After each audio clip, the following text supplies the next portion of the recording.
सर्वप्रथम तुला आजच्या या सेवानिवृत्ती सोहळ्यासाठी खूप खूप शुभेच्छा। आज तुझ्याभोवती तुझ्यावर प्रेम करणारे, जीव लावणारे आणि खास तुझ्यासाठी आलेले अनेक आप्त नातेवाईक आणि मित्रमंडळी आहेत आणि मी इथे असून सुद्धा मनाने विचाराने अगदी तुझ्याजवळ आहे। काकू असं म्हणतात की चांगली माणसं आपल्या जीवनात येणं ही आपली भाग्यता असते आणि त्यांना आपल्या जीवनात जपून ठेवणं ही आपल्यातली योग्यता असते। आणि खरंच मी स्वतःला खूप भाग्यवान समजते की माझ्या जीवनातील शैक्षणिक वर्षाची सुरुवात आणि अखेरच्या वर्षातील BEdची डिग्रीसुद्धा मला तुमच्या दोघांच्या सानिध्यात मिळाली। म्हणजे आज मी जी स्वतःच्या पायावर उभी आहे त्याचा पाया पक्का करण्याचे काम तू केलंस। आज हे पत्र लिहिताना मला लहानपणी नागपुरात घालवलेली प्रत्येक उन्हाळ्याची सुट्टी, मी केलेला राईस, मयुरीसोबत झालेली भांडणं, मारामारी, अर्थात या भांडणात मंदार नेहमी माझ्यासोबत असायचा। मग तू ऑफिसमधून आल्यावर तुला थोडीसुद्धा विश्रांती न देता आम्हा तिघांची दिवसभराची कुरबुर तू शांतपणे ऐकून मयुरीला समजावून सांगायचीस। त्यानंतर आम्हाला बागेत नेणे किंवा उन्हाळी छंद वर्ग व भरपूर पुस्तके, आईस्क्रीम अशा एक ना दोन अनेक आठवणींनी आज माझे मन भरून आले आहे। पण कदाचित आमच्या या भांडणामुळे, हट्टामुळे आजही आम्ही एकमेकांशी जोडलेले आहोत व म्हणूनच आजच्या पिढीपेक्षा आमचे अतिशय समृद्ध, संमयी व आनंदी बालपण आम्ही अनुभवले। मला माहीत आहे की आज आजी म्हणून ओमला गोष्टी सांगताना तुझ्या या गोष्टीतून आमचे अनेक किस्से तू त्याला सांगत असशील। मी BEd करत असताना तू किंवा काकाने रामटेकला अगदी रूम पाहण्यापासून गॅस शेगडी बकेट जुळवाजुळव करून मदत केली आणि मग एखाद्या रविवारी तुम्ही दोघे आमच्यासाठी डबा घेऊन रूमवर सुद्धा येत। पण या आठवणी खरेच खूप छान होत्या।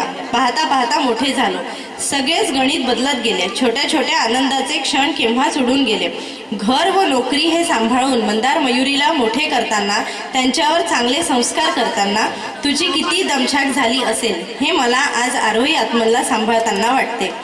पण यू आर ग्रेट, कारण काकाच्या कडक स्वभावात आणि शिस्तीत तू अतिशय शांतपणे व समजूतदारपणे हा संसाराचा जगन्नाथाचा रथ लीलया पेललास आणि आज त्याचेच फळ म्हणजे अतिशय नम्र व शांत स्वभावाचा मंदार, मीनलसारखी प्रेमळ व हौशी सून, थोडी हट्टी पण सर्वांशी जुळवून घेणारी मयुरी, सर्वांच्या मनाची काळजी घेणारा भरतसारखा जावई व ओम आणि कवींसारखी दोन गोंडस नातवंड यांच्या रूपात ही प्रेमळ भेट तुला मिळाली आहे।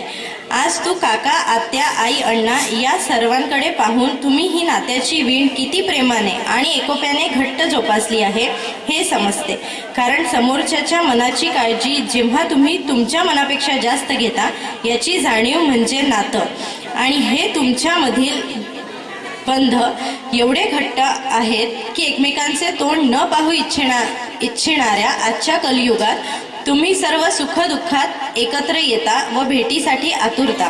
शेवटी एवढे सांगते की आतापर्यंत तू जे कष्ट केलेस त्यातून आता स्वतःसाठी वेळ काढ। काकाप्रमाणे स्वतःमधील सुप्त राहिलेल्या इच्छा किंवा कला शिकण्यासाठी तुझ्याकडे आता भरपूर वेळ आहे।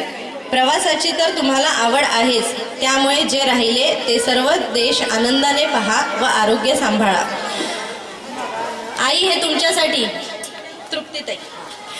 घटका गेली पळे गेली, अखेर आली निवृत्ती, आता थोडी चैन करूया, बदला आपली वृत्ती, लवकर उठणे विसरा आता, खुशाल ताणून द्या, बेडटीची लज्जत न्यारी एकदा चाखून घ्या, ऑफिसची ना घाई आता, रोज रोजची सुट्टी, निवांत आंघोळ निवांत पूजा करील मनाची तुष्टी, सावकाशीने करा भोजन मारा आडवा हात, पुरणपोळी वा कधी भाकरी कधी खा दही भात, तांबूल सेवन नित्य असावे, कधी मसाला पट्टी, वाम गुपशीला नका अंतरू, करा तिच्याशी गट्टी, सायंकाळी निवांत वेळी आळस झटकुनी टाका, पाणीपुरीच्या वा भेळ मिसळीच्या ऐका त्या हाका, वाचन करा फिरा गाडीवर वा करा मोकळे पाय, बागेत रंगवा गप्पा ष्टक वा केवळ हॅलो हाय, चित्र असे हे असेल तुमच्या संध्या संसाराचे, निवृत्ती मग रंगत जाईल येता दिवस सुखाचे।